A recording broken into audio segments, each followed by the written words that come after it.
안녕하십니까. 만화공인중개사의 저자 이용훈입니다. 오늘은 부동산공법 제25강 제3편 도시 및 주거환경정비법의 5번째 시간으로서 6. 정비사업 시행을 위한 조치 등에 대해서 같이 공부하도록 하겠습니다. 자, 정비사업을 시행을 위한 조치 등은 사업 시행자가 정비사업을 원활하게 시행할 수 있도록 배려하는 조치를 얘기하는 겁니다. 자, 어떤 조치가 있냐면 첫 번째 조치로는 이제 정비구역을 분할하는 겁니다. 분할 또는 결합해서 정비사업을 시행할 수 있는 겁니다. 무슨 얘기냐면, 자, 시장군수가 이제 정비구역이 이렇게 있습니다. 정비구역이 있는데, 정비사업을 하다 보면 효율적으로 빨리 진행을 해야 되니까, 또는 도시경관을 보호하기 위해서 필요하다고 이제 인정하는 경우에 정비구역을 이렇게 둘 이상으로 나누는 거예요. 나눠서 한쪽을 먼저 하고 다른 쪽을 하고 이렇게 할 수도 있다는 얘기고, 이게 분할입니다. 그게 정비구역 분할이고, 또 다른 얘기는 정비구역이 이렇게 좀 떨어져 있어요. 이렇게 떨어져 있는데 그걸 합쳐서 같이 진행하는 겁니다. 그냥 이렇게 결합을 해서 2개 이상을 하나로 묶어서 이렇게 분할 또는 결합해서 진행할 수가 있습니다. 근데 이 정비구역을 분할하거나 서로 떨어진 지역을 결합해서 하나의 지역으로 해서 정비구역 지정해서 정비사업을 하는 경우에 이 시행 방법과 절차 세부적인 사항은 시장 군수가 하더라도 이거는 시도의 조례에 따라서 해야 됩니다. 시도 조례. 왜 그럴까요? 왜? 항상 왜를 생각해 보면 정비구역에 지금 우리가 하는 게 지금 정비구역. 이 정비구역은 시장군수는 정비구역에 지정을 요청할 수 있을 뿐이고, 정비구역을 지정하는 건 누구다? 시도지사입니다. 그래서 시도 조례를 따르는 겁니다. 예외적으로 이제 대도시 시장 같은 경우에는 본인이 직접 정비구역을 지정할 수 있습니다. 그렇지만 그래도 법률 규정에는 시도 조례에 따라서 정비사업을 시행해야 된다고 나옵니다. 두 번째는 이제 순환 정비사업 방식이 있어요. 순환이건 돈다는 얘기예요. 순환 정비 방식. 이거는 이제 사업 시행자가 역시 정비사업을 원활히 시행하기 위해서 정비구역이 있으면, 예를 들어서 정비구역이 이렇게 있으면 정비를 하는데 일정 지역이 먼저 되는 수가 있습니다. 이렇게 일정 지역이. 그리고 정비구역 외에 또 주택을 건설하는 수도 있어요. 그러면 정비구역 지역에서 이쪽은 아직 안 되고 이쪽은 되어 있으니까 이쪽에 있는 사람은 일로 이동을 시킵니다. 그리고 그 다음 단계로 이제 여기가 정비가 다 되고 이제 이쪽이 이제 정비가 되면 여기 있는 사람은 또 일로 이동을 시킵니다. 그 다음에 이게 되면 또 여기 있는 사람 일로 이동시키고, 그 다음에 이렇게 이동시키고, 이렇게 사업 진행을 이렇게 돌아가면서 한다는 거예요. 순환해서. 한꺼번에 하지 않고 순환해서. 왜? 주민들 이주 대책 때문에 그렇습니다. 이렇게 주택 소유자 또는 그 지역의 세입자들이 임시로 거주하게 하는 방식으로 이렇게 돌아가면서 순환하면서 정비사업을 진행하는 겁니다. 그때 임시로 거주하는 주택을 임시 수용시설로 사용하거나 임대할 수도 있습니다. 근데 임시로 거주하던 자가 이렇게 정비사업을 하는 지역에 먼저 건설된 주택에 임시로 거주하는 자가 정비사업이 완료된 후에도 계속 거기 거주하겠다고 하면, 순환용 주택에 계속 거주하겠다 하면 이를 그 사람들이 분양할 수도 있고 임대할 수도 있습니다. 이렇게 분양하거나 임대하게 되면 그 순환용 주택은 관리처분 계획에 따라 토지 등 소유자에게 처분된 것으로 봅니다. 관리처분 계획은 나중에 배우니까 그때 또 설명하도록 하겠습니다. 자, 이게 순환 정비 방식이고, 세 번째 이제 요 두 가지는 이제 우리 교재는 하나로 뭉뚱그려 했고, 이제 2번이죠. 2번 우리 교재하고 따라서 큰 두 번째는 이제 임시 수용시설입니다. 임시 수용시설. 자, 이 임시 수용시설을 설치하고 그리고 임시 수용 설치를 하면서 누군가에게 피해를 줬다면 그거 손실을 보상하는 겁니다. 그러면 그 임시 수용시설 같은 경우 설치는 어떤 경우냐면 주거환경 개선 사업, 주거환경 개선 사업, 그리고 주택 재건축 사업입니다.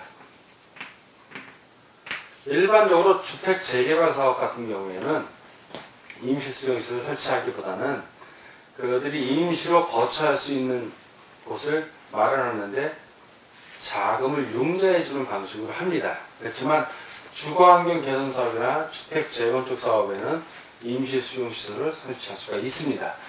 자, 이런 경우에 이제 주택 소유자나 해당 지역의 정비사업 구역의 주택 소유자나 세입자에 대해서 그 해당 정비사업 구역 아닐 수도 있고 바뀔 수도 있습니다. 그 지역의 임대주택 등의 시설에 대해 임시로 거주하게 할 수도 있고 또는 주택자금 융자를 알선해서 그 임시주택에 거주하는 것에 상응하는 조치를 취해야 합니다. 그리고 이제 이 경우에 이제 사업 시행자는 그 임시 수용을 위한 시설을 위해서 사업 시행자가 임시 수용 시설을 설치하겠다고 요구할 수 있습니다. 누구에게? 국가에게 요구할 수도 있고 지자체에 요구할 수도 있습니다. 지방자치단체. 그리고 그 밖에 공공단체에도 요구할 수 있습니다. 공공단체. 또 개인에게도 토지나 갖고 있는 토지나 주택을 갖고 있는 개인에게도 사업 시행자가 그 임시 사용을 하겠다고 요구할 수 있습니다. 그러면 일시 사용이 가능해요.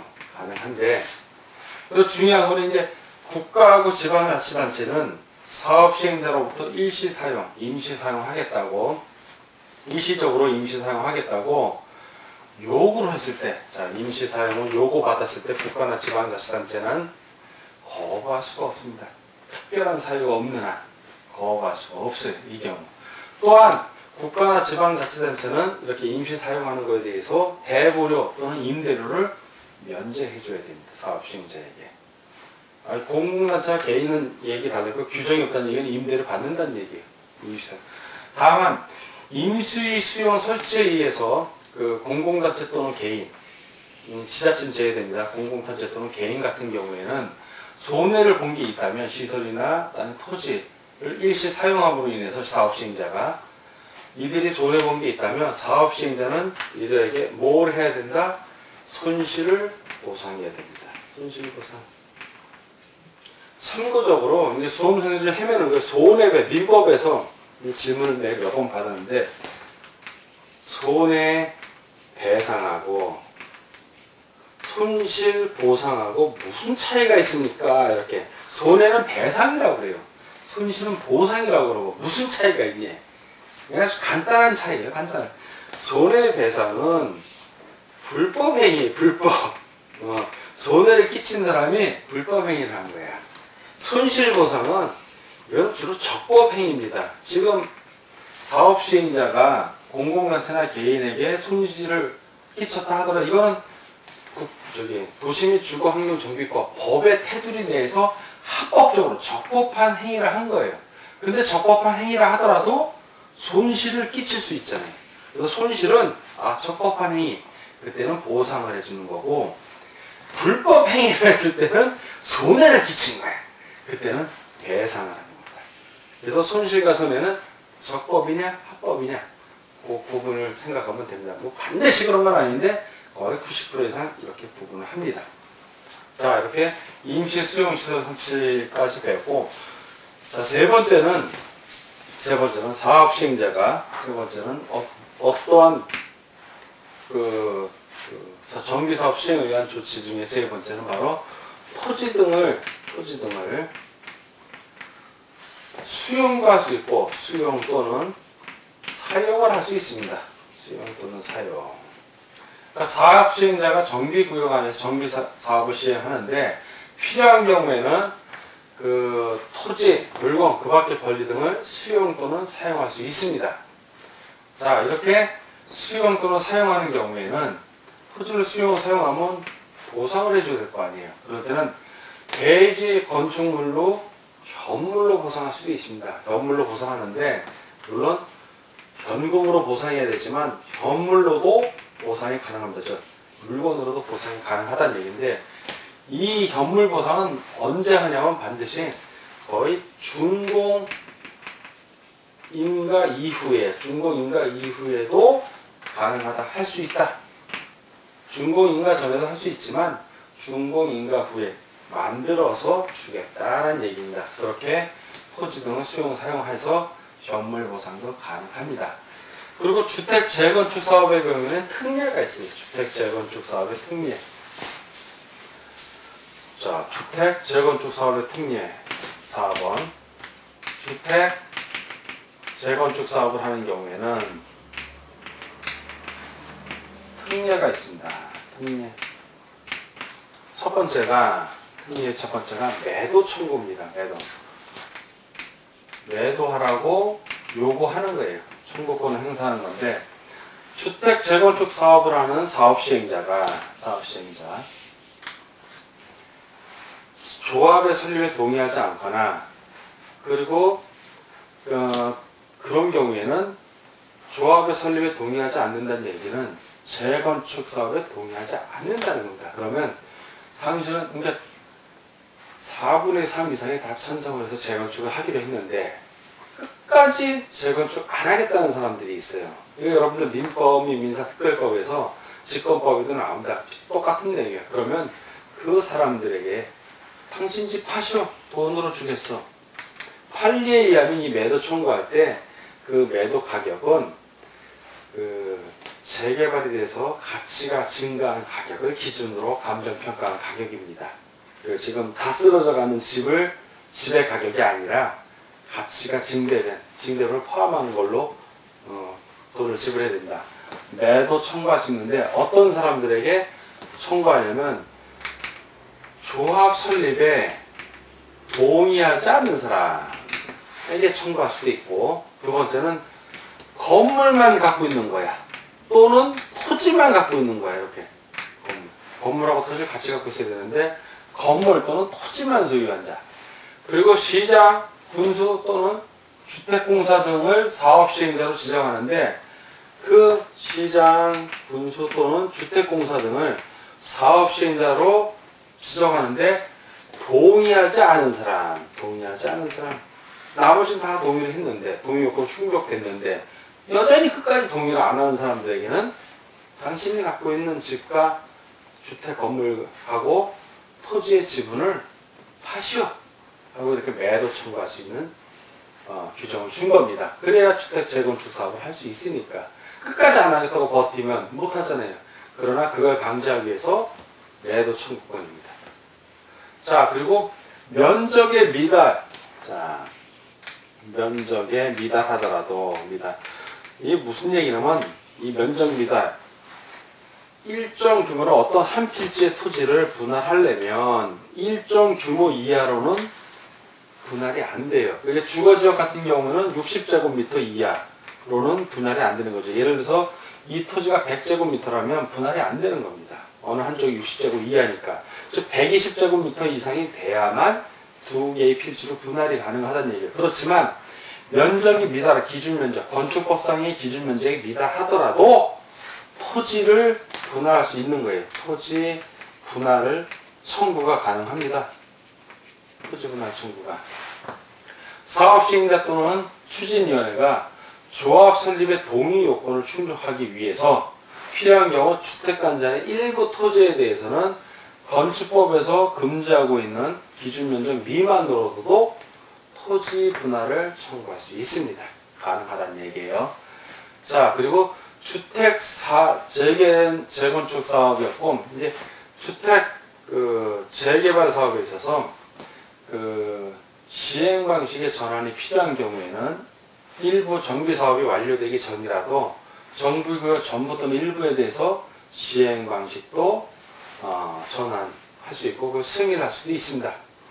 단 그때는 토지 등 소유자가 5분의 4 이상의 묘구가 있어야 됩니다. 묘구가. 그리고 이제 다섯 번째는 이제 기타 적용 특례가 있는데, 어디에 넣기가 좀 애매한 경우죠. 5번 기타의 경우 어떤 경우냐, 주거환경 개선 사업의 특례가 있어요. 주거환경 개선 사업. 주거환경 개선 사업 그러면 주거환경이 무지하게 열악한 지역이죠. 도시 저소득층 주민들이 집단으로 거주하고 정비 기반 시설이 극히 열악한 지역. 그래서 생각하면 돼요. 노후불량 건축물들이 아주 그냥 집단으로 있는 밀집한 지역을 얘기하는 겁니다. 자, 이 주거환경 개선 사업을 할 때 그러면 그 건물을 허물어야 될 거 아니에요. 그리고 새로 건물을 짓면 건축 허가를 해야 됩니다. 건축 허가. 그리고 새로 건물을 다 지으면 소유권 이전 등기도 해야 돼요. 소유권 보존 등기도 가능하고 또 이전 등기. 새로 처음 등기하는 걸 소유권 보존 등기라고 하고, 또 이전 등기는 그 리모델링 같은 거 했을 때 이제 이전 등기. 이런 경우에 건축 허가를 받게 되면 뭐 해야 되면 소유권 보존 등기나 이전 등기도 마찬가지고 반드시 국민주택 채권을 사야 돼요. 일반적으로는 국민주택 채권을 사야 됩니다. 여러분들 주택을 매매해 보면 아는데 부동산 등기법을 배운 사람들은 알 거예요. 소유권 이전 등기를 할 때 그런 등록세 영수증도 필요하지만 국민주택 채권 매입 번호도 기재를 해야 돼요. 그 양식에 보면 채권 번호를 기재한다는 얘기는 국민주택 채권을 사는 거예요. 일반적으로 사서 은행에 다시 또 깡이라고 그러죠. 깡. 다시 이자 지급하고 되팝니다. 예를 들어서 내가 국민주택 채권을 200만원어치 사야 된다면 200만원 샀다가 한 14만원 정도 싸게 한 7% 정도 17, 14 한 186만원에 도로 되팝니다. 그러니까 14만원만 들어간 거죠. 실질적으로. 그 채권, 왜냐면 채권은 3년, 5년 기간이 있어요. 그때까지는 처분이 안 돼. 내가 받으려면 현금 대신 이자는 지급을 해주는데 나중에 받을 때 당장 나는 돈이 필요하니까 채권을 깡 할인해서 팝니다. 되파는데 이 국민주택 채권을 매입을 해야 돼요. 원칙적으로. 건축 허가를 받거나 소유권 보존 등기, 이전 등기를 할 때. 근데 주거환경 개선 사업만큼은 이게 도시 저소득층이니까 이 규정을 적용하지 않는 겁니다. 않는다는 얘기는 국민주택 채권을 산다 안 산다? 안 사도 된다는 거예요. 이거 안 사도 등기해 준다는 얘기입니다. 이거 안 사도 건축허가 해준다는 얘기고. 왜? 도시 저소득층민들을 위한 개선 사업이기 때문에 그렇습니다.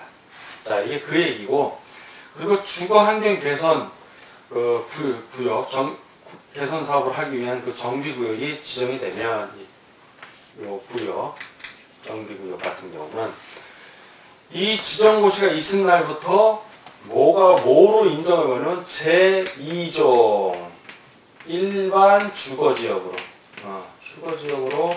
지정고시된 걸로 보는 겁니다. 제2종. 자, 그리고 이 경우에 이제 그 정비 사업을 하는데 주거환경 개선 사업, 주택 소유자, 토지 등 소유자가 스스로 자기 주택을 개량하는 경우에는 제3종으로도 봅니다. 제3종으로도. 그러니까 제2종 또는 제3종 일반 주거지역으로 본다는 얘기예요. 주거지역으로. 그런데 이렇게 제2종 또는 제3종 일반 주거지역으로 보지 않는 경우도 있어요.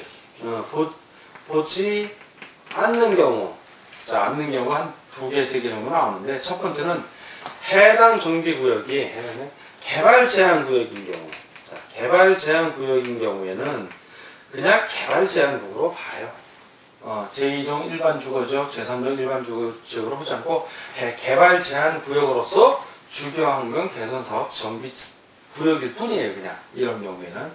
그리고 두 번째는 이제 시장 군수가 볼 때 그 해당 정비구역의 전부 또는 일부분을 종전 용도지역 그대로 유지할 필요가 있는 경우에요. 종전 용도 지역으로 그대로 유지할 필요가 있는 경우. 그럴 때는 이걸로 안 보고 그냥 이대로 본다는 얘기입니다. 또는 동일 면적 범위 안에서 위치를 변경하는 내용으로 정비계획을 수립하는 경우 역시 이렇게 제2종 또는 제3종 일반 주거지역으로 보지 않습니다. 자, 이제 두 번째, 기타에 있어서 두 번째는 소유자 확인이 곤란한 건축물 등이에요. 어떤 토지가 있거나 토지 또는 건축물 등이 있는데 정비구역 안에 사업시행자가 정비사업을 쭉 하는데 이 토지하고 건축물의 소유자가 누군지 알 수가 없어. 소유자를 몰라. 도저히 알 수가 없는 거예요. 소유자를 알아야만 뭐 땅을 매도 청구한다든가 어떤 조치를 취하는데 할 수가 없어. 조합 설립 인가에 현재 그 주택공사 등을 사업시행자로 지정을 했어요. 근데도 그 건축물 또는 토지의 소유자의 소재 확인이 전혀 안 돼. 소유자를 알겠는데 어디 있는지 몰라. 그것도 다 포함합니다. 이런 경우에는 사업시행자가 어떻게 처리를 하냐면 전국으로 배포되는 일간신문, 그 일간신문 2개 이상의 일간신문에 2회 이상 공고를 합니다. 우리가 이러이러한 정비사업을 하는데 이러이러한 주택에 대한 그 토지의 소유자가 누군데 어디 있는지 모르겠다. 또는 토지의 소유자가 누군지 모르겠다. 그 주인이 누구입니까? 라고 공고를 합니다. 공고를 해서 이 주인은 이 연락을 해달라고. 자, 이런 공고를 하면 그래도 연락이 없어. 그리고 공고한 날로부터 그럼 이 2회 이상 공고를 하면 우선 2회 공고합니다. 최저로 공고하지 그 이상 공고를 안 해요. 2개 이상 그러면 2군데 일간신문에 하고 2회 이상 그러면 2번만 합니다. 그리고 그렇게 공고한 날로부터 이제 30일이 지난 때에는 이 토지 또는 건축물에 대해서 감정평가를 합니다. 사업시행자가 감정평가를 해서 감정평가액이 나오면 그 감정평가 금액을 법원에다 공탁을 해요. 그럼 공개적으로 공탁을 한 거예요. 그럼 나중에 토지 소유자가 나중에 나타나다 하더라도 그거 내 땅인데 왜 내가 허락 없이 하냐 해도 법원에 우리는 일간신문에 2군데 이상, 2회 이상 공고를 했고 당신이 못 봤을 뿐이라고 법원에 공탁했으니까 그 돈 찾아가라고. 그럼 끝이에요 그냥. 그래서 법원에 공탁을 해요. 공탁을 한다는 얘기는 소유자를 알 수가 없는데 이 소유자에게 그 돈을 준 걸로 보는 겁니다. 간주를 하는 거예요. 그래야 사업을 시행할 수 있으니까. 그래서 법원에 공탁을 하고 그리고 나서 정비사업을 시행하면 됩니다. 자, 그리고 이제 그 주택 재건축 사업을 통해서 그 조합 설립 인가의 현재 그리고 조합원 전체의 토지 또는 건축물은 조합 소유로 봅니다. 그냥. 그리고 그 조합 소유로 보는 토지 건축물의 처분에 관한 사항은 관리처분 계획에서 정하는데 그걸 반드시 관리처분 계획에다 명시를 해야 된다. 어떻게 처분할 것인지. 관리처분 계획은 다음 시간에 그것도 자세히 설명하기로 하고 오늘은 정비사업 시행, 즉 사업 시행자를 위해서 도시 및 주거사업 환경정비가 어떠한 조치를 할 수 있게 규정을 했는지 그걸 살펴보았습니다. 첫 번째는 정비구역을 분할할 수도 있고 결합해서 할 수도 있는 거 첫 번째가. 두 번째는 정비구역 안에서 정비사업이 시행되다 보면 토지 등 소유자 또는 세입자들의 거처를 마련해 줘야 돼요. 그래서 임시 수용 시설 설치하고 그리고 그에 따른 손실 본 사람들에 대해서 손실보상을 공부를 했습니다. 그리고 세 번째는 토지 등의 수용 사용에 따라서 현물 보상하는 걸 배웠고 네 번째는 그 주택 재건축 사업의 특례로서 매도 청구하는 것 그리고 면적 미달하더라도 분할 면적에 미달하더라도 토지 분할을 청구할 수 있는 것을 배웠습니다. 그리고 기타 적용 특례로서 주거 환경 개선 사업의 경우에는 그 건축허가 또는 소유권 보존 등기를 하는 경우, 이전 등기하는 경우에 국민주택 채권 매입 기준을 적용하지 않기 때문에 국민주택 채권을 매입하지 않더라도 등기가 가능하고 건축허가가 가능하다는 것. 그리고 이 해당 주거환경 개선 사업을 위한 그 정비구역은 지정 고시되면 제2정 또는 제3정 일반 주거지역으로 지정 고시된 걸로 보고 그리고 그걸로 보지 않는 예외적인 경우도 살펴봤습니다. 그리고 두 번째, 어떤 토지나 건축물, 정비구역 안에 있는 토지나 건축물인데 소유자의 소재가 파악이 안 되는 경우, 그때는 어떻게 하나? 그때는 2회 이상, 2개 이상의 일간신문, 전국적으로 배포되는 일간신문에 2회 이상 공고하고, 공고한 날로부터 30일 지나야 돼, 일단 지나면 법원에 그 토지나 건축물을 감정평가한 금액을 공탁을 하고 정비사업을 진행할 수 있다라는 것을 같이 공부를 했습니다. 자, 오늘 부동산 공법 제25강 공부하느라고 수고하셨고요. 또 다음 시간에 뵙도록 하겠습니다. 감사합니다.